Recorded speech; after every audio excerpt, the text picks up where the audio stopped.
All right, well, this is the next to the last class of our CSE 104. We're going to try desperately to finish everything we have on Seminar Part 7 about questions and answers, if my voice holds up for the whole thing here. One of the questions we get asked, since God made the sun on day 4, and it says it was the 4th day, how do you know when the first day was, or the second day, or the third day? And people like Hugh Ross will use this to say, see, the first 3 days are not the same as the rest of the days, which means it opens the door for the idea that it might have been millions of years. It doesn't open the door for any such thing. But how do we have it? Well, in Genesis 1:3, God said, let there be light. In the Hebrew, this is the word or. In English, we have one word, light, that really means two things. If I say turn on the light, okay, the light produces light. Well, this is the source of the light, and this is what it produces bouncing off my hand. So, two different things. Hebrew has two different words, distinguishes more. Or is the light, and meor is the source of the light. So God actually produced light before He produced the source for the light. God saw the light that it was good, and God divided the light from the darkness. You look at Genesis 1:5, and God called the light, that is, or, day, and this was the first day. When you get down to verse 14, God said, let there be lights. Hebrew is meor, which means the light giver. So first He made the light. Apparently, Henry Morris has a great footnote on that, saying God made the electromagnetic spectrum, which includes all, He put everything into motion. They've now discovered that sound waves can produce light. High-frequency sound can hit water and gives off light. So God spoke, and everything. I don't understand it. I doubt anybody does, but apparently there's a strong relationship between sound, God speaking, and the energy in the universe. Wow. Which goes back to universe. Uni means single, and verse is a spoken sentence. You know, we have verse and prose in English. All the energy has come from. All the energies come from God speaking. Let there be. And everything said, okay, yes, sir, Lord. I don't understand. I'm sure we're going to get to heaven and say, wow, you know. Right now we can just, you know, scratch our head and wonder. But I really suspect we're going to find there's a strong connection between God's voice and everything actually owes itself, its very existence, to God's word, God's spoken word. So a day, a 24-hour day, is one spin of the earth in relation to anything. Our day starts at midnight. The sun's not even out. So these guys that get all bent out of shape say, oh, you can't have a day without the sun. Well, yes, you can. Okay. If the sun disappeared right now, poof, blew up, we'd still have a 24-hour day. Only a few of them till we all froze, you know. But okay, but we would have, it'd still be a 24-hour day. So these guys are really stretching desperately to try to find some way to stick millions of years into the Bible, and there's absolutely no justification for it. In Genesis 1:15, God said, let them be for lights, meor, light givers. These are the sources of the light. Okay, the sun, the moon, the stars, etc. To give light upon the earth. And He made the greater light, greater meor, that's the sun, to rule the day, and the lesser light to rule the night. Now some, of course, read this verse and say, oh, the lesser light, that must be the moon. Certainly could be, but I don't know. It doesn't say that, though, does it? All it says is the lesser light. Carl Baugh's book on the panorama of creation is very interesting. He said when God first made the earth, it had this canopy of water or ice surrounding it. And when the sunlight hits one side, this canopy of ice would transmit the light to the other side like fiber optics, and it would light up the other side, just a night light. You know, it's a little terrifying when it's pitch black outside.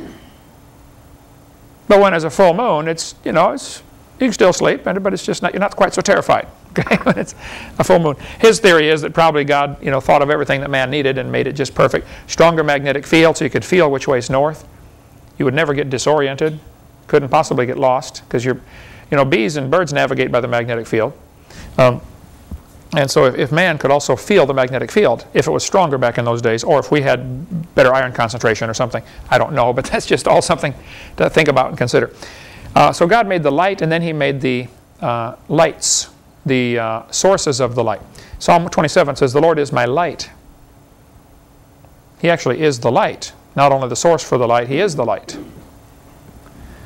God is light, and on Greek, New Testament's in Greek, of course, so it's a different word. Phos, where we get our word phosphorescent for light. Psalm 8 says, when I consider the heavens and the stars and all this stuff is God created. So God made the lights, the light, and then He made the sources for the light, That would be the difference between or and may or. So could they have days before the sun? Yes, they certainly could. Here's some observations about light. Since God is light, he can make light without a source. And many ancient cultures worship the sun, so I think God made the sun later in the creation purposely so people would not think they're supposed to worship the sun. The sun is not the source of our life on earth. God is the source of our life. And I said life, not light, okay? So God's children would know you don't worship the sun. It's a very interesting thing to have, and you ought to keep it up there, but we don't, it's not necessarily the source of our, we don't have to have the sun to have days. We can have days without the sun. Okay, another interesting story. Mr. Flatt and Mrs. Flatt. Years ago, a friend of mine from Mississippi came to hear me speak at a school I spoke at in Alabama, and he said, "Brother Hovind, let's go to McDonald's. I want to show you something interesting." So we went to McDonald's and got some lunch or something. We sat there. He took 2 pieces of paper, and he wrote on them, Mr. Flatt and Mrs. Flatt. And he set them on the table at McDonald's. He said, "I want you to imagine that we have 2 flat people. They live in flatland. They are 2-dimensional. Put them on the table like this. Mr. Flatt and Mrs. Flatt." I said, "Okay." He said, "They have no concept of a 3rd dimension. They are simply 2-dimensional people. Mr. Flatt sees Mrs. Flatt, and what he really sees is a line. He can walk around and figure out she's actually a rectangle, but he actually only sees 1 dimension, the length. He perceives 2 dimensions. Now here we are, 3-dimensional people, but you actually only see 2 dimensions. What you guys are seeing live in this classroom looks exactly like what the people are seeing on the video screen, but what they're seeing on video is 2-dimensional. It's on a flat screen on TV. So you only actually see the width and the height, but you perceive the depth. That's why they call it depth perception. Now if you only have 1 eye, it's much more difficult to have depth perception. But with 2 eyes, you get better depth perception like that. You all know how that goes. Okay. He said, "Okay, Mr. Flatt and Mrs. Flatt live in flatland. They have no concept of a 3rd dimension. As far as they're concerned, it doesn't exist. So I, as a 3-dimensional person, would like to reveal myself to Mr. Flatt and Mrs. Flatt.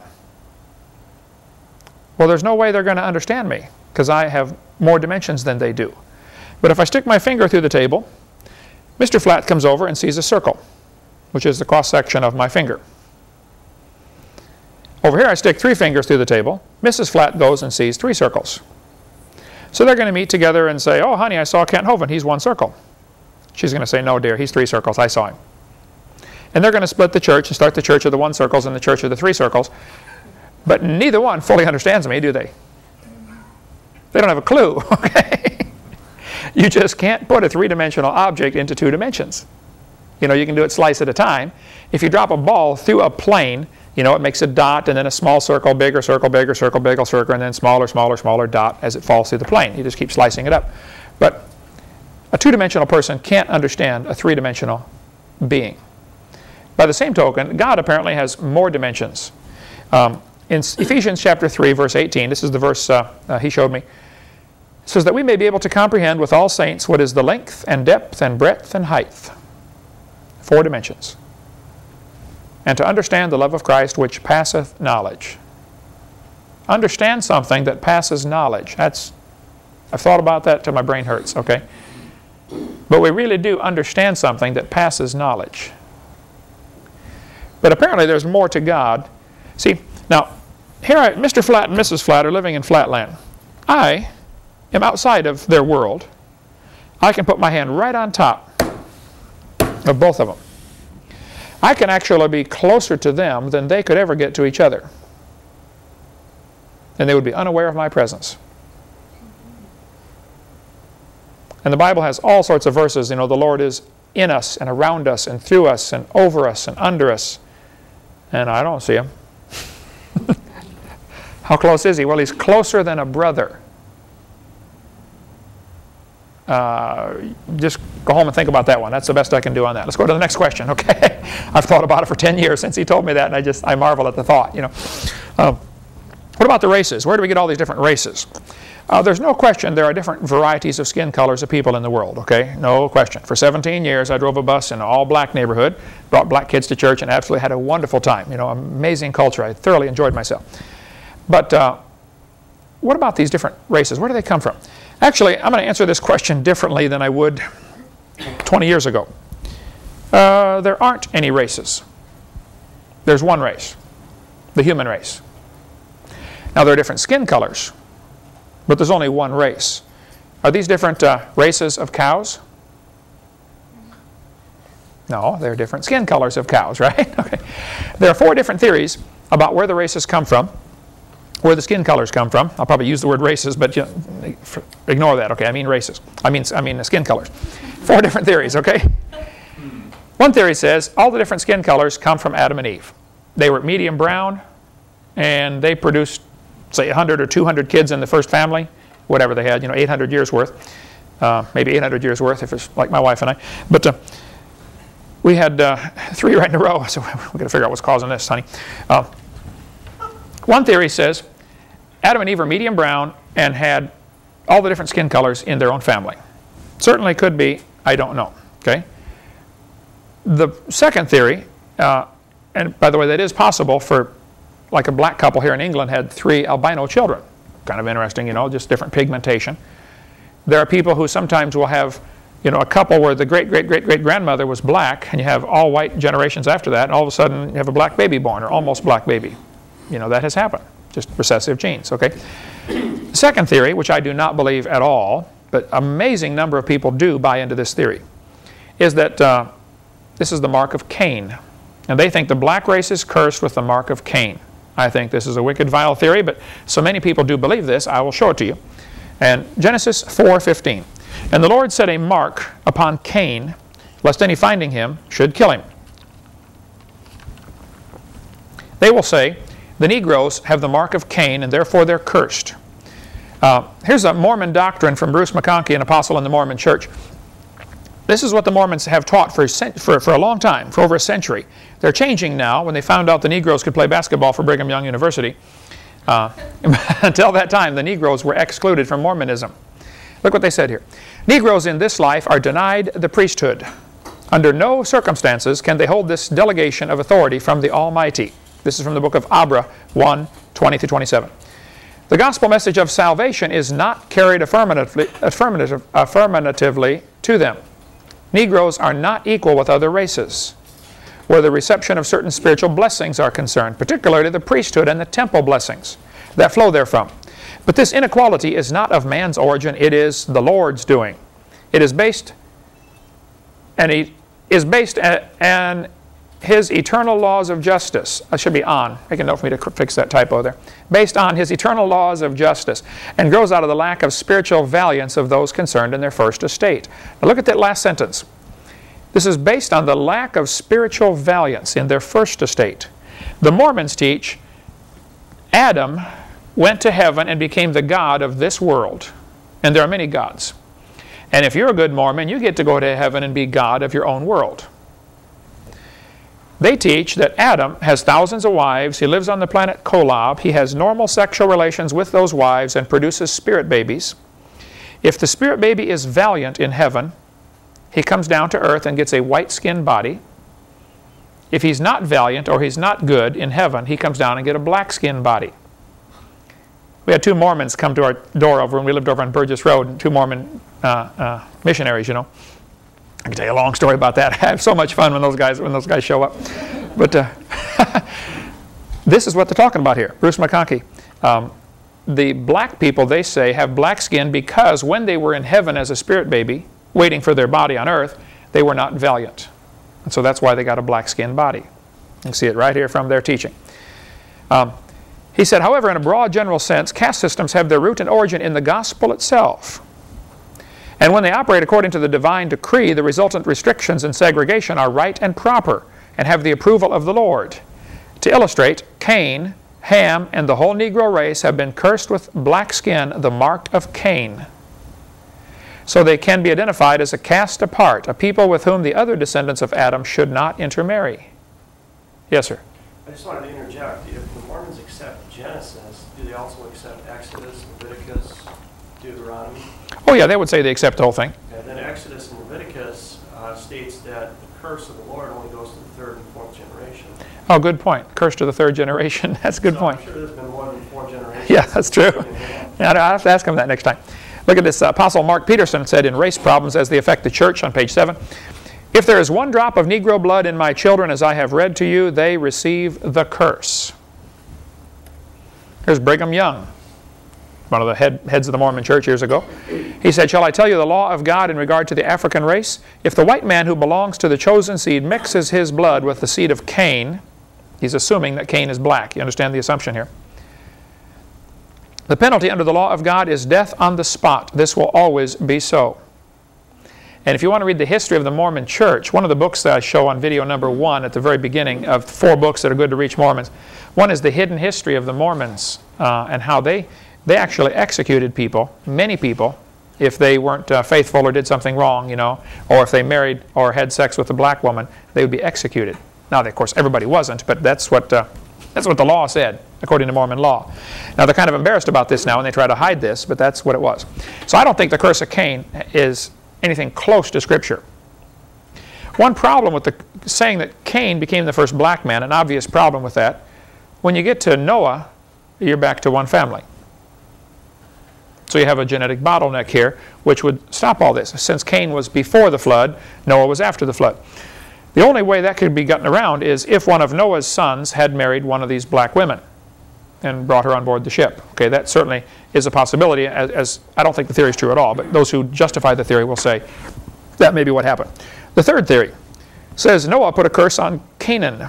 Now don't get Cain and Canaan confused, okay? Canaan was Noah's grandson through Ham. He had Shem, Ham, and Japheth.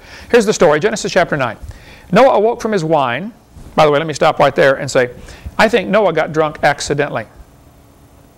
I doubt fermentation was possible before the flood. I don't know if, Eric, if you ever get asked that question about, you know, did they have alcohol before the flood? But I doubt it. I think the theory goes that a canopy of water would increase air pressure, filter out radiation, and prevent fermentation.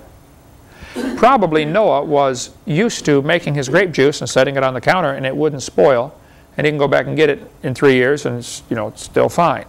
I mean, I don't know, but what? Few bugs, yeah, strain those out, no problem. That's why I have teeth, you know, like this. I think Noah made the vineyard after the flood and was probably surprised by it turning alcoholic. Now, I may be wrong on that, but I'd rather give Noah the benefit of the doubt. And when I get to heaven, I'll say, well, Noah, I guess you really did get drunk, didn't you? Rather than say, oh, no, I'm sorry, I preached the wrong thing about you all those years. You know, I'm going to give him the benefit of the doubt. I think he did a great job, and you know, he was a preacher of righteousness. And, but here, Noah woke from his wine, Genesis 9:24, and knew what his younger son had done unto him. And he said, "Cursed be Canaan, a servant of servants shall he be to his brethren." Now keep in mind, this is Noah's son Ham, who saw Noah drunk in the tent and naked, and they walked in with, you know, he went in and came out and laughed to his brothers. His brothers had more sense, put a blanket over their shoulders, walked in backwards, dropped it over their dad till he woke up. Noah awoke from his wine and found out what Ham had done and said, "Cursed be Canaan." Now I still don't understand that. Ham's the one who did it. But the curse goes to Canaan. You figure it out. But the curse is, a servant of servants shall he be to his brethren. And some people have said, see, the sons of Canaan are supposed to be servants. Therefore, it's good to make slaves out of the black people. That's the verse they use, right? Okay. He's supposed to be a servant. I mean, go back and study the pre-Civil War days and read some of the even sermons preached in churches. Pastor would get up and say, oh yeah, the black people are supposed to be servants. And they would use this verse of all the dumb things to do. Look at the next verse. And he said, "Blessed be the Lord God of Shem, and Canaan shall be his servant. God shall enlarge Japheth, and he shall dwell in the tents of Shem, and Canaan shall be his servant." Here we are told again that Canaan's going to be a servant. And people have used all sorts of crazy things to justify this. They'll take the percent. Okay, America is, say, 13% black people in America. I believe that's the percentage. Different states have vastly different amounts. Mississippi's 33%. Alaska is 0.5%. They just don't like the cold as much. So they will say, well, you know, there's 13% of the population is black, and yet if you survey all of the, you know, fast food restaurants and all, you know, who is in a servant's position waiting on you, you know, and they'll say a much higher percentage of Negroes are in servant's position as opposed to in leadership positions, you know, managers or whatever, you know. And it's amazing the stuff that's been done to justify this theory, to say, oh yeah, see, he's supposed to be a servant. The fourth theory, and I think the only reasonable one, but the Bible doesn't tell us clearly, so I'm not going to be dogmatic on this topic. It may be a mixture of all four theories, okay? I don't know. I think the Tower of Babel is what caused the skin colors. The people were told right after the flood, okay, spread out, have lots of kids, take over the world. Okay, replenish the earth. Nimrod said, we're not going to do that. We're staying right here. I'm going to be boss, and we're going to build a tower to heaven. Now, there's many theories about this Tower of Babel. Some people say, obviously, they knew they couldn't build a tower to heaven. Others say, oh, no, they calculated what's the maximum height the water can get, and they built the tower to be above that maximum height, and so just so some people could escape if there was another flood. Because the flood was still in their memory. You know, Shem is probably still around when they're building this tower. Probably Noah's still around, preaching to them, hey, you guys are wrong, don't do this. Other people think they built the tower in spite of heaven's command. It says when they built a tower to heaven, it's a spiteful act. Hey, God, we know you want us to spread out, but we're staying here. I don't know for sure exactly what the truth is on that one. If you find out, let me know. But bottom line is they stayed. And God said, that's it, I'm busting this thing up. And he came down and confused the languages. And when you read through Genesis chapter 10, God confused the languages, and they spread out around the world speaking their different languages.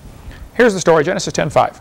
By these were the isles of the Gentiles divided in their lands, everyone after his tongue, after their families, in their nations. Apparently, it's more than just the languages being divided here. It's also the nationalities. So I suspect that nationalities, even the skin colors, are a result of this Tower of Babel incident. Because if a small group of people go off all speaking French and everybody else all goes off speaking German and Italian or whatever, and they end up having to marry back to the same family, in the post-flood era, after the flood, this would be a little more dangerous because now the radiation coming through with no canopy of water to protect them. So probably genetic defects would come in, where they would not have come in before the flood. It wasn't but a few hundred years later, when Moses was here, that God gave the command, you don't marry sisters anymore. Before that, it was common, marry sisters. Yeah, royalty, I mean, you look at the old Egyptian royalty, they all married sisters. It was just assumed, you know. You're growing up, you're going to marry your sister. But it became against the law, against God's law in Leviticus 18, which would have been 2,500 years after the flood. So apparently God divided the tongues, the families, and the nations. Close inbreeding today causes what we call a redneck. Right? You marry your cousin a few generations in a row, they start to look pretty strange after a while, you know. That's what happened with the Habsburg family. For years, the royal line in England or in Europe, you know, all these European families, you had to marry royalty. Well, sometimes the only one available is your first cousin, or your niece, or your sister. Even Darwin believed in inbreeding. He married his first cousin because he wanted to produce a superior stock. He had 10 children. Most of them died early or were retards, something seriously wrong with them. Okay, it didn't work, Darwin. But the Habsburg family started to look real strange after a few generations of marrying, you know, your cousin every time, or your niece or your sister. They started to have a real distinctive look about them. Real long, curved nose, you know, and a long, pointed face. Those were known as the Habsburgs. Genesis 10:32. These are the families of the sons of Noah after the generations in their nations, and by these were the nations divided in the earth after the flood. So Genesis 10, I think, is pretty clear that the nations came from this Tower of Babel as well as the languages. Now later in chapter 11, verse 1, it says, the whole earth was of one language. And Farrell Till, the former preacher turned atheist that I debated, said, see, there's a contradiction in the Bible. Chapter 10 says we have the languages, and now chapter 11 says we have one language. Well, this is going back and retelling the story. It's not a contradiction at all, okay? It's like, you know, like I think we mentioned that last week, wasn't it, about the headlines in the newspaper, you know, bus crash kills 40 people. And then you read the story and it says, the bus was traveling down, you know, Main Street. You say, wait a minute, I thought the bus crash killed 40 people. Well, yeah, they're retelling the story, duh, okay? And chapter 11 is retelling the story in more detail of what happened in chapter 10. Okay, there's a great book about what happened after the flood, if you want to get the book by Bill Cooper, just a tremendous book on tracing the genealogies of all these people. Where did Noah's sons go and their grandkids and great-grandkids? A very excellent book if you like that type of research. on the genealogies. You can get that from our ministry. Okay, I went through chapter 10 and tried diligently to count how many grandsons Noah had. I found it surprisingly hard to figure out who's a grandson and who's a great-grandson, who's a great-great-grandson. Here's my best guess. Japheth, remember Noah had Shem, Ham, and Japheth. Japheth had about 14 kids and grandkids. Ham had 31 kids and grandkids. Now one of those 31 is Canaan. So if the curse is on Canaan to become black, which I do not believe, then all of the sons of Ham would not be black necessarily. Right? He's got a lot of other sons in there.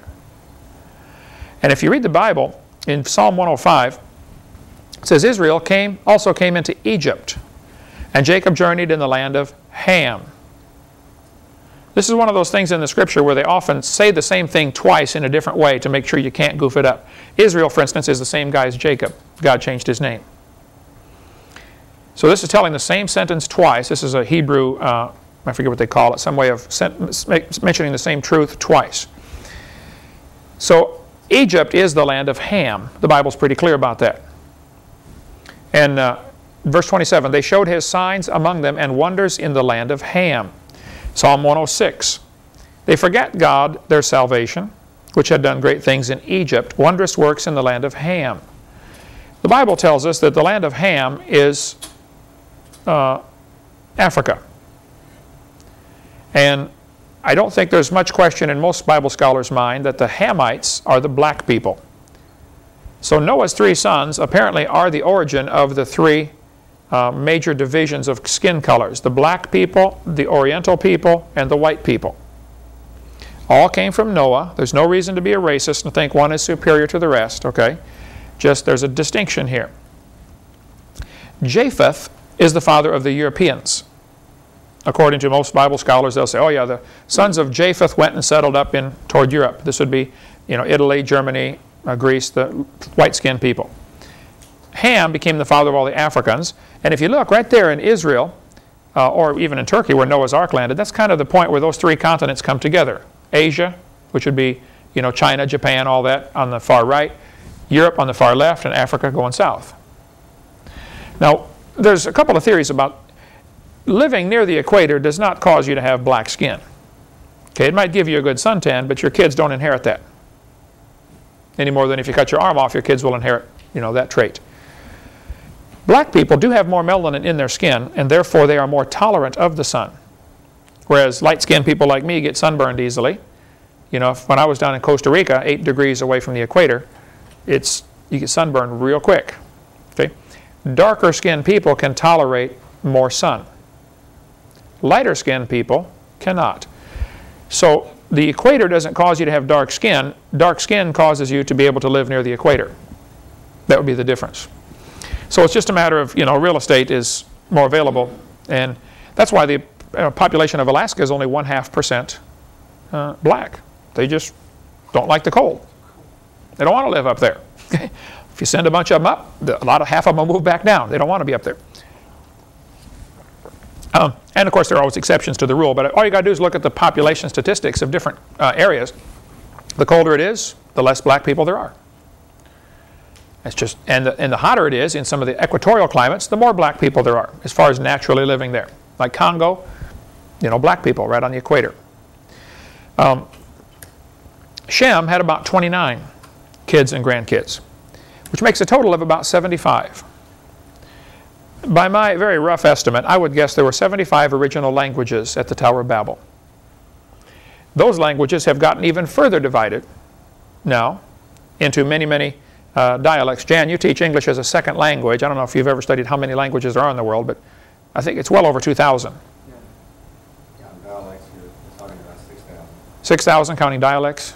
That's what Wycliffe would say. Yeah, okay, Wycliffe. Yeah. Well, I suspect English, German, and Danish probably all had a common root. Of course, English is a conglomerate of many different languages. Okay, there's all kinds of French words in English and Latin words in English, but in general, English and German and Danish probably had common root. If you look at some of the words like cat, cats, and cat, probably Old English, of course, is unreadable to me today anyway. They had, like the old Beowulf story, very difficult to read. Can anybody read any of that? A. You see an A up there, okay. And even the A looks a little different. It doesn't have the crossbar, right? This is from 1,500 years ago, 588 AD, when the Beowulf story was written. Modern English, of course, has changed. Even English language today, if it weren't for the fact that we had rapid communication across the ocean, English language would change into many different dialects. When we were in Australia, you know, I was at the restaurant and I said to the waitress, "Would you please get me a napkin?" The preacher said, "Don't ask for that." I said, "What?" He said, "Don't ask for a napkin over here." I said, "What do I want?" He said, "You want a serviette." I said, "Oh, what's a napkin?" He said, "That's a diaper." Oh. So here I am asking the waitress for a diaper. Well, I didn't know. I wanted a napkin. Yeah, lady walked up to my wife. Lady's going to play the piano. She's got this 2-year-old kid with her. And there's a small church, you know, over there. And she walks up, "Mrs. Hovind, would you please nurse my baby?"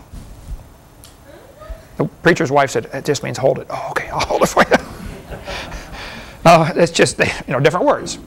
When we had Dave work with us in Texas, he was a bricklayer. Remember that? Oh, Dave from England, you know. Just some of the things he would say. Just, you know, he put the petrol in the lorry, you know. "I opened the boot." "The what?" The boot. "The what?" "No, not on your foot. The boot on the car. The back of the car is the boot, you know, the trunk. The boot and the bonnet, you know." That's the hood. The bonnet's the hood. Even today, if it weren't for the rapid communication between these different countries, it wouldn't be long and you wouldn't understand anybody from Australia or England. You know, it'd be a totally different language. And there's a lot of words that are different now, but we can, you know, communicate back and forth. Even people from Maine and Boston and Texas and Louisiana, you know, there's a lot of different dialects right here in this country, folks, and it's really interesting as I travel around to see them. I don't know if you guys remember in Texas, the couple we had, the guy was from Maine and his wife was from Alabama. And she was country all the way, and he was one of a strong Maine accent, you know. It was so funny listening to those two talk to each other. You know, you go to Hovind, you park the car in the yard. Anyway, okay, that's the end of the story. But probably, excuse me, probably Spanish, Italian, French, and Latin had a common root. I wouldn't argue about that. Today we have, say, 2,000 to 6,000 languages and dialects, and they probably came from 70 or 80 originals. Acts chapter 17 tells us, though, that all nations are of one blood.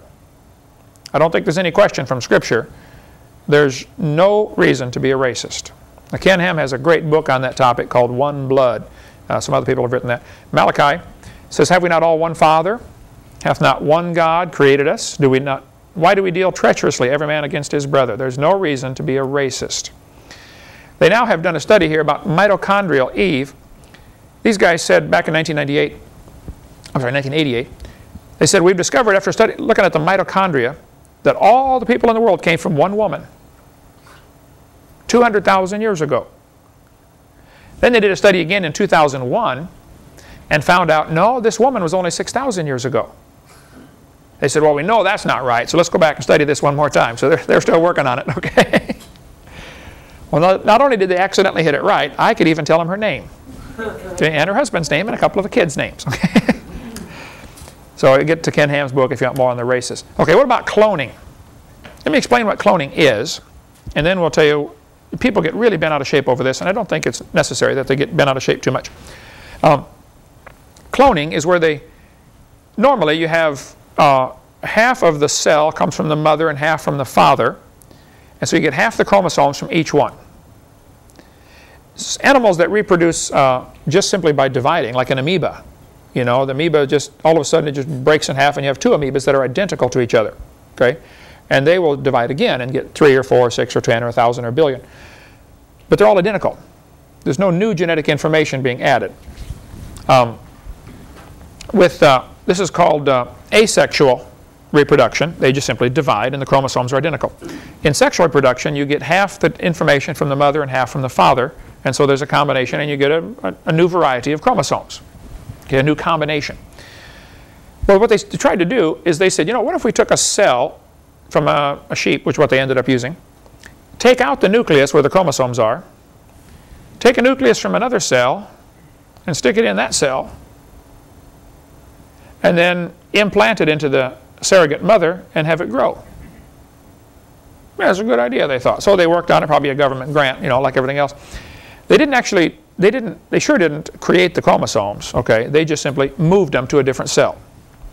It would be like if we could figure out a way to get the information off of the hard drive of this computer without using, the standard ways that we use, either a cable or a floppy disk or, some disk or something.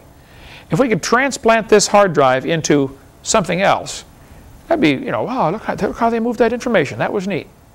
That's all they did. They moved the information from one cell to another. They didn't create a thing. Average human has 50 trillion cells. It would fit into 2 tablespoons. This DNA is unbelievably complex. Here's one unwound and then unwound and then unwound again. You figure one chromosome, if you stretched it out, untangled all this stuff, it would be about 6 to 7 feet long, over 2 meters. And you have 50 trillion cells in your body, each one with 46 of those chromosomes. Each one 6 or 7 feet long. And we said how if you took the chromosomes and tied them end to end, one person's chromosomes would reach from Earth to the moon and back 5 million times, coming out of 2 tablespoons. Someone calculated if you took one DNA from every person in the world, all 6 trillion people today, take one DNA strand, one chromosome, which is enough to have the information to make the whole person, and put all of those together, one chromosome from all 6 billion people would fit in 1 aspirin.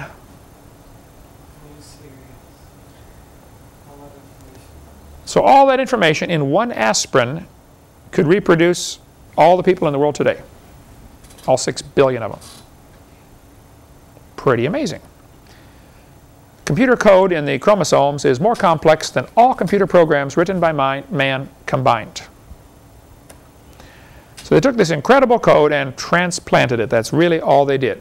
Dolly, the sheep, the first one that we know of that was cloned, there may have been more before that they didn't say, Dolly was cloned at a cost of $50,000 after 277 failures. I told them, and the sheep can do this much quicker and cheaper. Okay. All they did was transplant the nucleus into a different cell, implanted it into the sheep, and sure enough, it was born with identical chromosomes to the parents. The problem is, Dolly is aging faster than normal. Because chromosomes, these real long strands of chromosomes, like hairs, they kind of split at the end. And they get split ends, and you start to lose data off the ends. And pretty soon, instead of being 6 feet long, it's only 5'9", and then 5'6", and then 5'4", and you're losing information off the ends of the chromosomes. I think the word is hydrolyze. I'm not sure if that's correct. But after Dolly, if they took a cell from a 4-year-old sheep, transplanted it, when Dolly's born, within a couple years, 2 years, she looks like she's 6 years old, aging faster than normal. So they didn't gain anything. Some people say, do you think if a human is cloned, it'll have a soul? I'm sure you get asked this question in a Q&A sometime. I say, well, yeah, I don't think there's a problem there. If a woman takes fertility drugs and ends up having quintuplets, and she was normally would have 1, but now she had 5, do they all have a soul? Well, yeah. Should they have been born? Probably not, but they were. Timothy in the Bible, his father was a Greek, his mother was Jew. They weren't supposed to marry. They did. Timothy's born. Did God use him? Oh, yeah. Great man. Ruth, the Moabitess. Well, the whole nation of Moab never should have been born. And then you get Ruth marrying into the Jewish line, and she's one of the great-great-great-great-great-great-grandmothers of Jesus. Yeah, God can still use people, okay? I don't think we get... Some Christians are all bent out of shape that if a person is cloned, they won't have a soul and all this kind of... I don't think that's true. I'm not worried about it. I am a little worried that we might create something that, with genetic engineering, it's possible to create something for which there is a disease for which there is no cure. Like when the people from Europe came to America, many Indian tribes died off from diseases because they had no immunity to those diseases. Wiped out whole tribes. So we may end up with genetic engineering, make something that'll, get out of hand, get away from us. Anyway, 2 of every sort, God said, basic kinds of animals. Okay. Next question we'll take up right after the break. So let's take a few minute break and we'll continue. All right, let's continue with a few more questions, try to get as far as we can here. If God made a perfect world, why would there be poisonous snakes? Fair question. People have asked me, said, see, this is proof that you know, God did not make a perfect world because there are poisonous snakes and, you know, spiders that bite, and obviously God made a mistake. And this is supposed to, in their mind, it's supposed to be proof of evolution. First, I'd like to point out that finding problems in today's world is a far cry from proving the original creation was imperfect. I mean, that's like finding an old car in a junkyard and saying, see, these guys don't know how to build cars. Hello, it's already got 300,000 miles on it, you know. We are a copy off a copy off a copy off a copy off a copy off a copy off a copy off a copy of Adam. It's amazing we can even walk. Right? When you think about how this copying process has gone on for so many times, I think it's pretty amazing. So, but let's talk about poisonous snakes. There are a couple of theories about this. I don't have an answer. I'm going to give you the theories. Okay. Carl Baugh did some interesting research on poisonous snakes and found out that under hyperbaric conditions, the poison that they inject is no longer poisonous. For some time, it's been known that poisonous snakes, if you get bit by one, or poisonous spiders, an electric shock will neutralize it. I just had supper tonight with a couple of folks from Texas, right near the Oklahoma border, and they live in a dry area north of Dallas. And one of them said that his son-in-law, I believe, was bitten by a black widow spider. And a week later, the arm was real sore and almost becoming immobile, you know, from this black widow spider. It had been a week. So they saw my tape, this part here, where we talk about how electric shock will neutralize the poison. And so they went and got a stun gun, but of course the probes are this far apart. So they took it apart and lengthened the probes and attached them to a little plate, put one on each side of his arm, and shocked it with this stun gun. So the shock went all the way through the tissue where this poison was apparently. And next day, perfectly fine. He'd suffered for a week. I mean, normally in the mission field, this book, The Jars Zapper, the couple that came here to visit last week to try our Dinosaur Adventureland from the mission field, one of the sons works at Jars. They make these things, these stun guns, just for use in the mission field. If you get bit by any poisonous snake or spider, they will take a high voltage shock right to the injury site, and if you get it within 30 minutes, the pain is gone within 15 minutes. There was one lady in Texas, her son, little baby, 1.5 years old I think, got bit by a brown recluse spider. Now the brown recluse spider is incredibly poisonous, especially to a child. You know, the spider is going to inject a certain amount of poison. Well, if you have 200 pounds of body mass to absorb it, it's not quite the same as if you have 30 pounds of body mass to absorb it. Okay, it's just not quite going to, it's not going to bother you as much as it would a child, okay? So this mother, the kid got bit on the thigh, so they took the stun gun, high voltage stun gun, 2 flashlight batteries, real high voltage, real low amperage, shocked the injury site. Zap! Within 6 minutes, the kid was back out playing.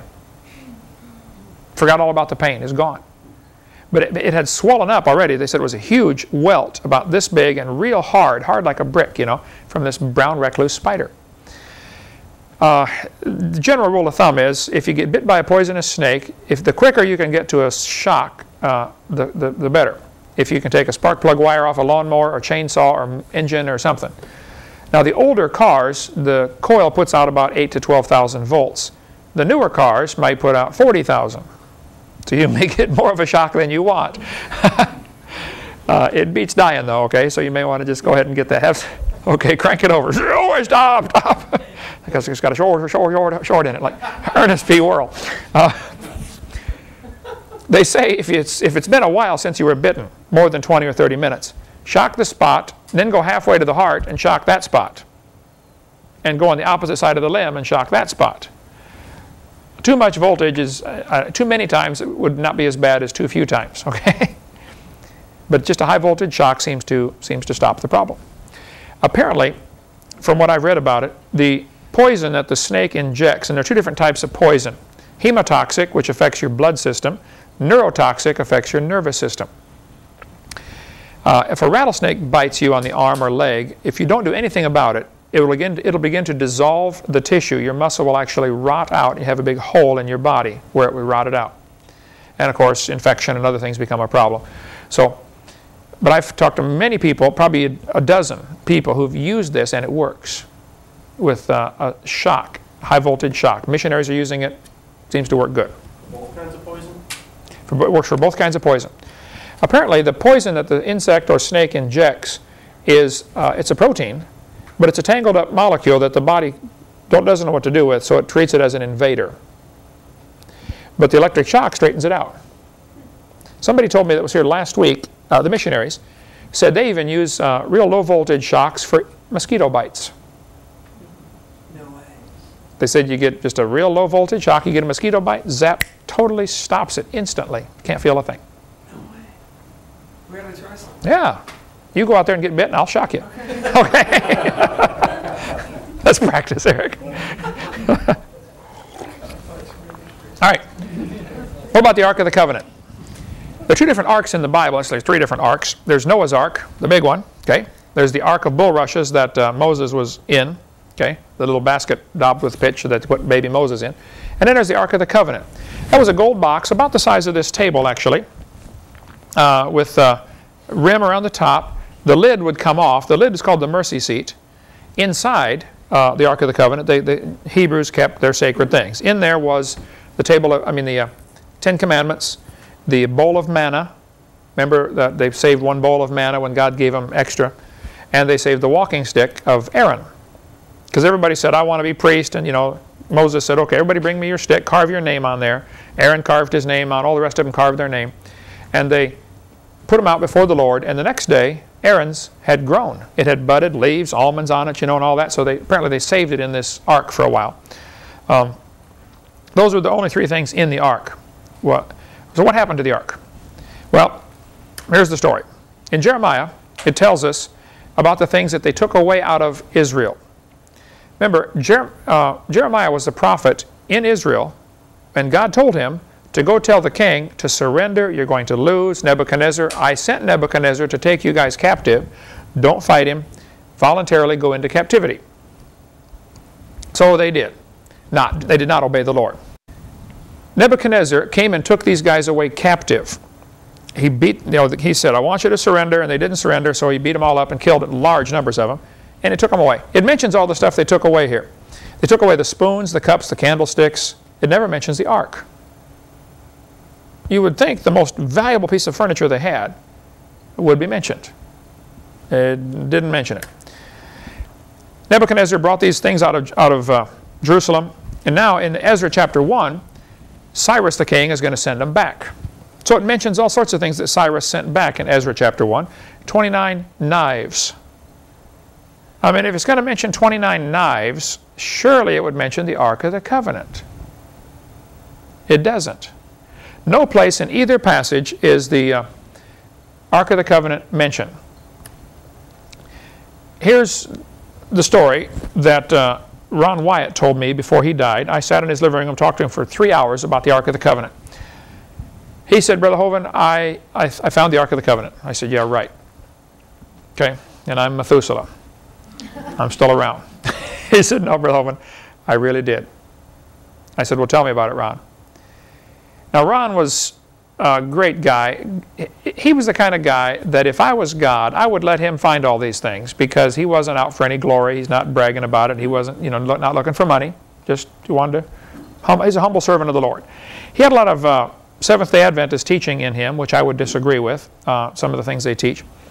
He wasn't a Seventh-day Adventist, but he believed some of the things they believe, okay? He said, I was walking along the north side of Jerusalem and with an Israeli friend of mine, and we're walking along talking about things and, what happened here, because Ron's been a student of Scripture for many, many years, okay, and knew it extremely well. He said, we're walking along, all of a sudden my left arm stuck out, and I pointed to this garbage dump.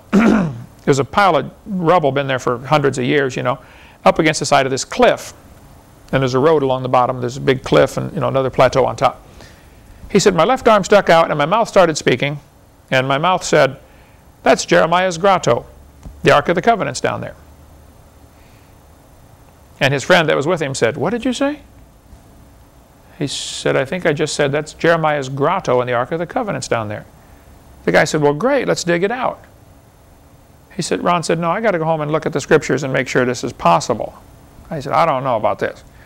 So he went home and searched all the scriptures. He found out the ark never left Jerusalem, at least it's never told that it left Jerusalem, and it didn't come back. All of a sudden, it just kind of quietly disappeared during the days of Jeremiah. The ark is mentioned up until that point, but it's just gone from the scriptures. Never mentioned again. Now, let's look at 2 Chronicles chapter 26.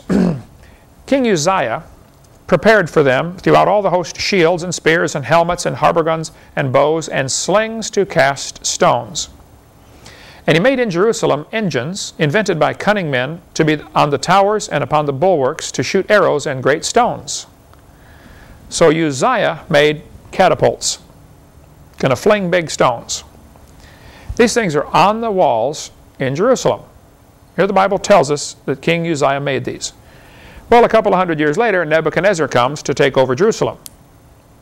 He doesn't want his guys walking up to the wall because these guys got these huge machines on top that fling stones. Catapults. There's a catapult right there.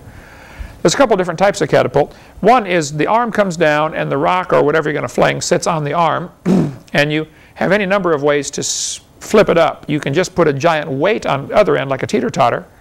You have a giant weight on one end and a small weight on the other end. You have to pull it down, and then when you release it, the weight just flings it out. You can get even more distance by having a cable or a rope on there so it gives the snap the whip effect. There's a contest, I think it was in Junkyard Wars, they had who could throw the car the farthest. They threw a whole car. They made these machines, you know. They're flinging this car, you know, 120 yards. And why? Who cares? Anyway. Uzziah made these catapults to fling big stones. So they would, of course, have some kind of maximum range. I mean, you couldn't fling them forever. So apparently, Nebuchadnezzar built a wall outside the range of these catapults. Object is to starve the people out. A siege. That's, you go, you camp around, nobody comes in, nobody goes out. Eventually, they run out of food. And so they built a wall outside the city wall. Jerusalem already had a city wall. They back up a few hundred yards or whatever their maximum range was, build another wall. Nebuchadnezzar did. Inside these two is called no man's land. Catapults can't fling the rocks quite far enough to hit the new wall, and nobody can get through to bring you any more food, so it's just a matter of time till you're starving. After you've eaten all the food, then you eat all the horses and all the cows, and then the rats, and then then you surrender. Maybe. So Ron said he figures that Jeremiah knew they were going to lose. The king was not listening to God's word. God said surrender, they wouldn't surrender. Nebuchadnezzar is going to take over. Jeremiah said, well, I better hide the ark and some of the temple furniture. So he thinks Jeremiah took the Ark of the Covenant, the table of showbread, some of the important temple furniture, took it out at night in between these two walls, outside the city wall, but inside the siege wall, and took it into one of a cave area. And there's caves all over there. It's like honeycomb, this area, little tunnels and big tunnels, and you can crawl around and get lost and they never find you. He took it back in one of these and then built a false wall in front of it. And Jeremiah and everybody else went off into captivity. And apparently he died there and didn't get a chance to tell anybody where it was. Or, for whatever reason, people lost track of where it was. And for 2,600 years, nobody knew where the Ark of the Covenant was. Ron spends the next 8 years, I believe he said, digging through this garbage dump, moving mountains of rubble. It's been accumulating for hundreds of years. He said as they're digging, there's a wall and then a flat place where the road was and a bunch of junk piled up against it. So they're digging and moving all this junk for, he said, he went over there as much time as he could spare for, I think he said 8 years. Okay. He and his sons, and he would hire a neighbor, people over there, pay them to come work moving all this junk. As they moved the pile down lower and lower, they came to 3 squares cut into the rock, into the side of this cliff. Obviously chiseled in by somebody, a couple inches deep, just recessed. He thought, now that is strange. What is this? Three of them. Kept digging down farther and farther through the junk. And they came to a little ledge sticking out, solid rock, with a square hole in it. And there was kind of a truncated pyramid shape stuck in the hole. So he pulls this rock out, and there's a square hole about 2.5 feet deep. Somebody's chiseled this into the rock. He said, yeah, Brother Hovind, here's the plug I took out. He goes over, he's using it for a doorstop in his house up in Nashville. He said, this is the plug I took out. Apparently, this hole was to put a cross in to crucify somebody. And they would keep, when they're not using it, they stick the plug in the hole to keep dirt out of the hole. Right above this were the 3 things set into the rock. He said, I think that's where they put the signs in 3 languages, what the guy's being crucified for, what his crime was. He said, we kept moving more junk out of the way, and we found 3 more holes down a little lower. So they had a ledge where the important criminal was crucified, and then 3 more, one on each side and 1 straight in front. He said, apparently they were set up, they could crucify a max of 4 at a time. He said, while we're digging through this, we also found, he said, it was really strange, we found, all of a sudden we hit a layer of a whole bunch of rocks about the size of hardballs, baseballs. Hundreds and hundreds of these rocks. And then we began finding all sorts of fragments of finger bones. Bones of people's fingers. Little slivers. He said, I work at the hospital. He's a nurse anesthesiologist. He said, I recognized them right away. I said, these are finger bones. What are they doing here? And he said, man, I bet this is where they stoned people to death. Everybody's throwing rocks at you. What are you going to do? Put your hands up to cover your face. It's going to smack your fingers right off. So he said he's digging along, and he notices from this one hole up on the ledge, the one by itself, there's a crack in the solid rock. He said it's this huge solid rock slab, and there's a crack right in the middle. So I thought that was kind of strange, about a ½ inch wide, just a little crack, but real long crack, running straight out from the foot of this square hole. He said, we didn't think anything of it. We're over there digging and spending weeks and months, and after several years of digging over there, they find this cave system which goes everywhere. Here's a picture of Ron going into some of the caves. He said, many of these holes you have to breathe out in order to squeeze through. I mean, it's that tight. He said, we're digging and exposing these things all over the place, and we find this little cave, and we squeeze in and find out there's nothing there, so you go back out and find, He said, we're exploring all these caves. He said, all of a sudden, one of my Arab friends came out through one of these little holes, and he said, I quit, and took off. He didn't even give me a chance to explain why. He just said, I quit. It's sort of like the cave crawler, only all rock. No way to rescue you, okay? That cave crawler we did up at the Sequoia Cave, or Cave. In Alabama, Childersburg, Alabama. Oh, anyway. The Soto Caverns, thank you. Okay. So Ron squeezes into this area, and he squeezes through and opens up into a bigger room. And he said he's looking around in here with his flashlight, and he sees a little gold glint, flash back at him. So he goes over and he, dusts this thing off, and there's the table of showbread. He thinks it's the table of showbread. A little table, a little smaller than this, all gold.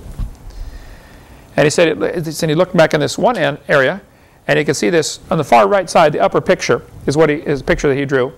He said it looked like a box made out of solid rock. Somebody taken this big rock and hollowed out the middle, chiseled out the middle, and put a solid rock lid on top of it. He said, but it was real close to the ceiling, and he said, I couldn't get my head over the top to see what's in the box. But the lid had been cracked, and part of it was moved away. And right above the crack in the lid was a crack in the ceiling. And he said, we finally did a bunch of measurements and figured out that crack in the ceiling goes straight up to the crack that we found earlier, up above from this, where the cross was. He says, I think Jesus, when he died on the cross, the Bible says the rocks rent, and his blood ran right down through that crack, right onto the Ark of the Covenant, which was inside right below him, in 15 or 20 feet of rock. I mean, that sure preaches good. I don't know if it's true or not, right? But that's the story Ron told me. And some people really blast Ron Wyatt for all sorts of things. Well, he never, they'll say, some of his finds were never documented. Well, that may be true, but that doesn't prove they're wrong. Not documented is not the same as proven wrong. A vast difference, all right? And he gets blasted all the time by these guys who, one guy said, how can one man find so many things? I said, well, how much time do you spend over there? He said, none. I said, okay, well, then he's probably likely to find more than you.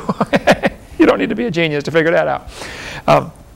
But according to Ron, Jesus, when he was crucified on the cross, and it's not even, Golgotha that they show you when they go on the tours of Israel over there, they have you this place up on top of a hill. He said, that's not it. He said, it's right here.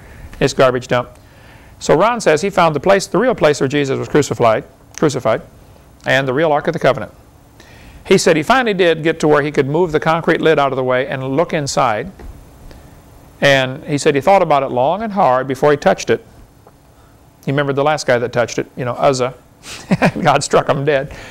But then he said, I'm a blood-bought, born-again Christian. Uzzah was only, his sins were covered, mine are cleansed. He opened it up, inside were the 10 Commandments. The bowl of manna wasn't there, and Aaron's walking stick wasn't there. Why? I don't know. They're never mentioned. Again, after the one time they're mentioned that they were in there, apparently they rotted eventually, and they threw them away. But that's his story. He says he didn't move it. He just went and told the Hebrew high priests, or whoever, the authorities, hey, I found the ark. Come with me. He showed it to them. They didn't touch it either. They still haven't touched it. It's still there. Nobody's moved it. He said he wouldn't make a big deal out of it because he didn't want to start World War III. He said, if you go around, hey, we got the Ark of the Covenant, if the average Jew finds this out, they're going to go tear down the Mosque of Omar because they want to build their temple real bad. You remember the guy that came here and played the harp on our back porch? He stopped in. He said, Brother Hovind, I saw your tapes. I love your ministry. And we get a lot of people stop in, to visit us. And I said, well, what do you do? He said, well, I play the harp. He's a professional harpist, and he gave us a couple of CDs that he's made of just incredible harp music, And he brought his harp on the back porch and set it up on the gazebo, and had all of our staff come in there while he played the harp for us. Gorgeous music. I said, brother, what do you know about the harps in Israel? He said, well, I'm helping them make the harps for the temple worship in Israel. Because in the Bible they had so many people that had harps, they played in the temple. I said, really? He said, yeah. He said, I've been over there many times to Israel helping them make the harps to get ready for when they rebuild the temple. He said they've got, I don't know, 30 or 40 or 50 of them made now, these harps, these little special harps they built. I said, well, have you talked to the high priests about the Ark of the Covenant? He said, yeah, it's really strange. He said, they've been over there working like mad getting ready to build their temple. They've got the harps ready. They've got the high priest garment ready. They've got, the ashes of the red heifer, and he's naming all these things. He said, but when I mentioned to them, hey, what are you going to do about the Ark of the Covenant? They just smile and say, well, that's taken care of. He said, they won't talk about it. But Ron said, with a jackhammer in 30 minutes, you could knock a big hole in the wall over there and get that ark, just walk out with it. So apparently they're waiting till the temple's built. At the right time, they're going to go in there, take it out, and present it to the world. And the temple has to be built in the place where the... Well, there's an interesting theory about that. Does the temple have to be built on that mountain? There is room to build the temple right next to the Mosque of Omar. And there have been a few attempts with radical Jews who've gone in there to try to lay the cornerstone. And they just about start a big war over there, okay? The Muslims are not happy about this. But some people think that this mountain goes up where the Mosque of Omar is, the Muslim mosque, and the Jews want to build theirs next door. Then there's a valley, and it continues with another mountain. One guy told me just a few months ago, he said, Brother Hovind, I think that valley was cut in later. And because since it kind of continues on up, he said, really, they need to be across the valley building, and it's wide open. I mean, I don't know. We'll find out someday. Anyway, Ron says the Ark of the Covenant is still there. It has 2 angels looking down at the mercy seat. The wings are touching, just like the Bible says. And the blood ran onto the mercy seat. He thinks the blood of Christ ran right down onto the mercy seat. Now, I don't know. I can't verify any of this. But he said he took some of there was black stuff all over the ceiling and black stuff all over the mercy seat. Dried blood.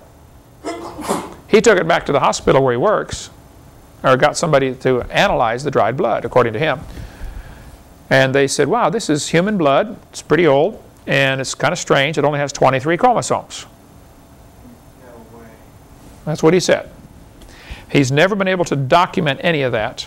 So people really blast him for even saying that. But I don't believe it or disbelieve it. Okay, I'm waiting for confirmation. Again, where is that exactly? This is on the north side of Jerusalem. Now I'm going this next spring. If you want to go with on the tour, I'm going to lead a tour group on a place I've never been. But if it's a 10-day cruise, we're going to stop in Greece, Turkey, see some of the cities of Ephesus, Isle of Patmos, where John wrote Revelation. We're going to go see Egypt, climb around in the pyramids, go see the Sphinx, and go to Israel. So I'm getting all kinds of stuff together that we want to be sure to go look at, okay? If I can get some other folks to go with that have been there a bunch of times. I'd like to get Richard Reeves, who's been over there a bunch of times, with Ron, or somebody like that to go with us, and he can take us right and see Sodom and Gomorrah, some of the things that wouldn't be on your normal tour. That's an expensive trip, but that's going to be some trip of a lifetime to see all that stuff. Okay. Uzzah touched the ark and God killed him. So that's why the Jewish authorities have decided we're not going to touch this until we're real sure we got everything ready. Okay, not going to mess around with God anymore. So if you don't believe me, look at WyattMuseum.com, talk to Richard Reeves, or talk to Nell Wyatt, Ron's wife. She can say, look, I knew him. I was married to him for years and years. He was a good, godly man, and I believed him. She never saw it either. Okay, a couple of more thoughts here. The Hebrew letter Shin is the symbol for God. The Shin is the sort of looks like a W. Ralph, I don't know if you can see it on that picture right there. That's the Hebrew letter. Hebrews, I don't know any Hebrew, but I've been told that it's each letter has a numeric value, and also sometimes one letter can mean a whole name. Okay, and most Jews, if you find outside their house on the door, on the side of the door, they'll have a Shin, the symbol for God. The 3-letter. Numbers chapter 6, Bible says, they shall put my name upon the children of Israel, and I will bless them. Put my name upon the children of Israel. In 1 Kings 9, the Lord said, this will be a hallowed house which thou hast built to put my name there forever. So God said, I'm going to put my name in Jerusalem forever. In 2 Kings, in Jerusalem will I put my name. 2 Kings chapter 21, in Jerusalem, which I have chosen out of all the tribes of Israel, will I put my name forever. In Jerusalem, 2 Chronicles 33, will I put my name forever. A Shin, if you look up Psalms 119, Psalm 119 is the longest chapter in the Bible, 176 verses. Every 11 verses go together. Is that right? 11 or 9?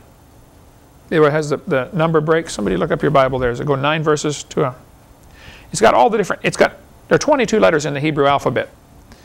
So there are 22 divisions to Psalm 119. The first group of verses all started with the Hebrew letter A. The second group of verses all started with B. The third all started with C. So if you're a Hebrew kid in 4th grade trying to learn to memorize Psalm 119, it'd be very easy. Much easier than it would be for us to memorize the entire chapter. Because all these verses start with the same thing. The book of Lamentations is that way also. There are 5 chapters in Lamentations. Chapter 1 has 22 verses.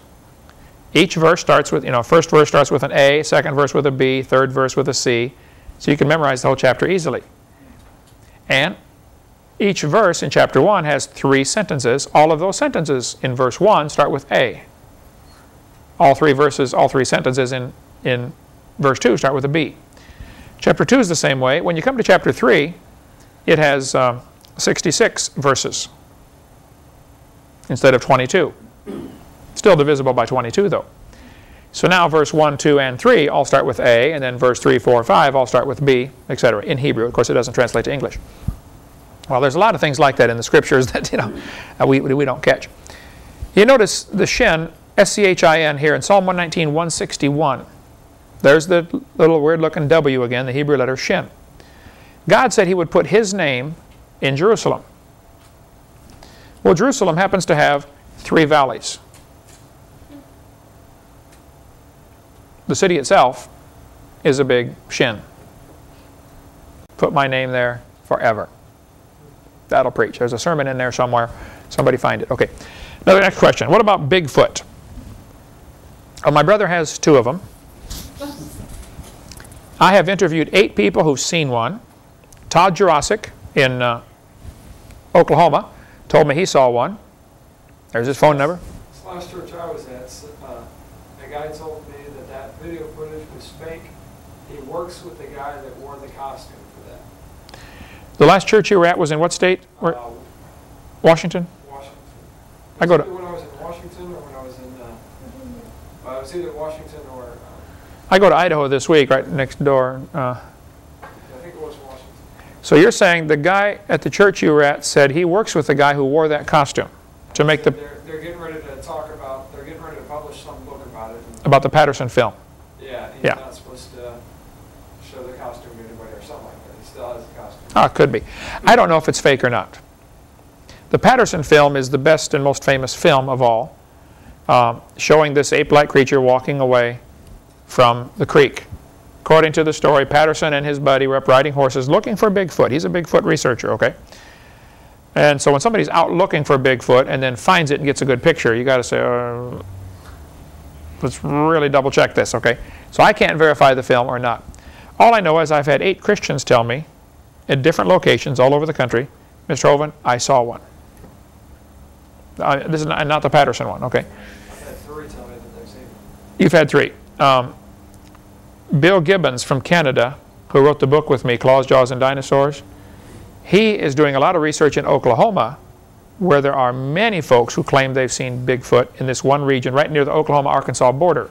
There are many sightings in the woods there. One guy apparently shot one here 2 years ago with a .30-06 at 10 o'clock at night, and the others came and dragged it off. I mean, you can study Bigfoot for the rest of your life, and there's a lot of people who devote their whole life to it, you know. If you watched Harry and the Hendersons. The guys who I've talked to tell me it's like Harry and the Hendersons. It's 7 feet tall, 8 feet tall, stinks, long hair, can run incredibly fast. I was preaching in Port St. Joe, Florida. I think you preached in Port St. Joe, didn't you, at that church? One of the kids there in the high school was a senior in high school. He came to me after this seminar and he said, Brother Hovind, what do you think about Bigfoot? I said, man, I don't know. I don't laugh at people who claim they've seen it because I don't know. He said, well, good. Let me tell you a story then. Because he was waiting to see what I would say before he continued. He said, I saw one. He said, about 6 months ago, I heard a noise outside my trailer. We had a mobile home. He said, it's like 10 o'clock at night. And I stepped out the door and looked over, and there was this thing stood up. He said, it was almost even with the top of my trailer, which would have been just but nearly 9 feet tall. He said the eyes were red. Many people say that. The eyes are red. Okay? Maybe it's just like you shine a light in somebody's eyes that reflects the red back, where human eyes don't do that. There's a substance that animals have in their eye that you don't. Their eyes reflect back red. He said the eyes were red. He said it looked at me, and then it turned and took off running. He said I couldn't believe anything could run that fast. He said, but it probably went nearly 20 feet with each step once it got moving. You know, he said, and gone into the woods. He said, that's what I saw. He said, it looked like Harry and the Hendersons, only bigger. I had a guy at a church up in International Falls, Minnesota. Assistant pastor at the church, I believe. Told me, Brother Hovind, I saw one. Nearly ran into it with my car. So I don't know. Here's a picture. You can barely see the eyes glowing in the dark there. This is from South Florida. Somebody claims they got a good picture of one in South Florida. They've been seen in just about all 50 states. Probably, there's no question, many of them are hoaxes or frauds or somebody dressing up in a costume. Okay? Probably a lot of them would fit that category. Some may be simply misidentified. Somebody saw a grizzly bear and got excited and said, oh, wow, or a black bear. Oh, I saw a Bigfoot. But there are too many that cannot be explained away like that. So I'm going to have to leave that one on hold. I do not know what it is. If you find out, let me know. If you catch one, I'll put it in our museum right here, and we'll stuff it first. Who were the Nephilim of Genesis chapter 6? Well, Genesis chapter 6. And it came to pass, when men began to multiply on the face of the earth, and daughters were born unto them, that the sons of God saw the daughters of men, that they were fair, and they took them wives of all which they chose. So the question is, who are these sons of God? There are several theories about this. Some people think the sons of God were the godly line of, they said this is where the the line of Seth began to, Seth began to marry the line of Cain. You know, Cain killed Abel, and then God, kicked him out, etc., etc. And they'll say, see, Cain's children are now marrying Seth's children. Well, that doesn't make any sense. For one thing, it wouldn't produce anything unusual when an unsaved person marries a saved person. And I don't think you could prove from Scripture that all Cain's children are saved and all Seth's are saved and Cain's are not. Because all of them drowned in the flood except for one family, Noah. Okay, a lot of Seth's children died in that flood too. Even Noah probably had brothers that died in the flood. Because Noah's father Lamech, it says he lived so many years and had Noah, and then it says he lived 500 more years and had sons and daughters. So Noah's own brothers and sisters weren't listening to him. So I don't buy into the theory that these sons of God are the line of Seth and the evil people are the line of Cain. I don't buy that at all. Henry Morris has a great footnote on this, the best I've seen, in his Defender's Bible. In the Defender's Bible, the Henry Morris footnote, he says this is definitely fallen angels, and he lists 10 more verses where the sons of God is an obvious reference to angels. His theory is that the angels, some of the angels from heaven, when Satan rebelled, decided to follow Lucifer. They thought they could win. And the only reference I know about this is in Revelation, where it says a third of the angels followed Satan. Now, here that's in the book of Revelation. So a lot of people are going around preaching that a third of the angels followed Satan at the beginning when he fell. Could be true, but I have not found a verse to document that yet. If that's true, a third of the angels, the most commonly accepted theory that I've seen among Christians is that a third of the angels followed Lucifer when he rebelled. Some of that one-third, married the daughters of men before the flood, ended up producing a race of half human, half demon, and those children all drowned in the flood. They're called the Nephilim. And after the flood, of course, Noah's sons are going to tell the stories of things they saw before the flood to their kids. Oh yeah, you should have seen the guy that lived down the street from us. He was whatever. And that led to the legends of Zeus and Thor and the Greek gods. That all the gods and goddesses legends are probably from pre-flood people that they really saw. I couldn't prove any of that. That just seems to be the most reasonable explanation for what's going on here. Chuck Missler has a great book called The Return of the Nephilim. He says it's going to happen again. One very reasonable theory is that the angels that did this, God chained them in darkness. They're already in hell. The ones that did not get involved in this are the demons today. So the fallen angels would fall into two categories, those that are already in hell and those that are not there yet. So that would make sense if, when Jesus saw the maniac of Gadara, and a guy full of demons, and he said, "Come out of him, you demons." And the demons said, "Oh, are you here to torment us before our time?" Like they already know they're going to be tormented. They already know they're going to hell. They said, "Are you here to torment us before our time?" And they said, "Would you let us go into the pigs?" Now, why Jews are out raising pigs, I don't know. Think about that one, all right? Right. So Jesus said, "Go ahead." So all these demons go into the pigs run into the water goes into the pigs, and they all drown. But that's the best I've heard, is that probably these is fallen angels. Now, angels in Scripture, when they manifest themselves to people, always take on the body of a man. So that's the best I've heard. That the Nephilim are probably the fallen angels, but I don't know. I wouldn't be dogmatic on preaching that, but that's how I do it. And Eric, you get asked you know how it is when you're out speaking. You get a whole variety of questions asked to you. I try to have an answer or the best I know on some of these commonly asked questions. So here we have Genesis chapter 2 telling us that these sons of God took the daughters of men, and they became, which were fair, and they took them wives of all which they chose. And the Lord said, "My spirit shall not always strive with man, for that he also is flesh, yet his days shall be 120 years. Some people have taken this verse to say, see, God said nobody will live past 120. And we've had people in China live to be 140, documented. So the Bible can't be true.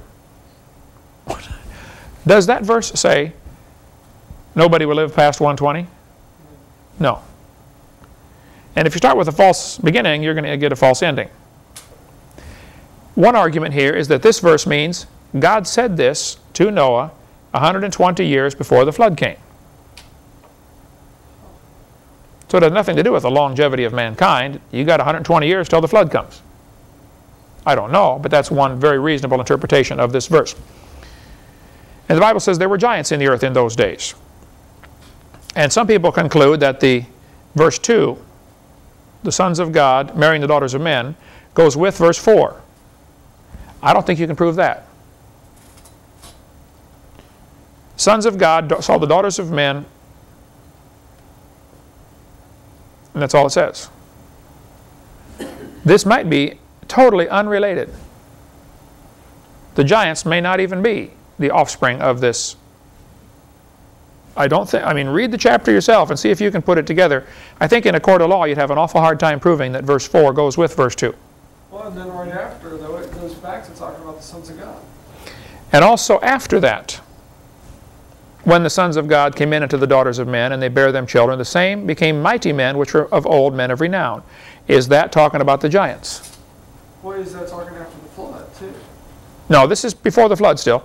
Flood starts a few verses later. This is Genesis 6. So I think you'd have a hard time proving that the giants are the result of this marriage of the sons of God and the daughters of men. So there have been many, many sermons preached on this that I think somebody may have to retract a few things when they get to heaven and say, oops, I'm sorry, I didn't. So read it carefully. It could be, but it's not necessarily proven that one relates to the other. Verse 5, God saw the wickedness of man was great in the earth, and the imagination of the thoughts of his heart was only evil continually, and the Lord sent the flood, destroyed everybody. So I don't know who the Nephilim were. Best theory is it's probably half demon, half man. We'll have to leave it at that. Okay? Last class next week. We'll talk about a whole bunch of other questions like what about Bible codes? Is there something to that? What about UFOs? How long were they in the garden? Where is the Garden of Eden? What about the mark of the beast? What about the Shroud of Turin? And we'll cover all that next week.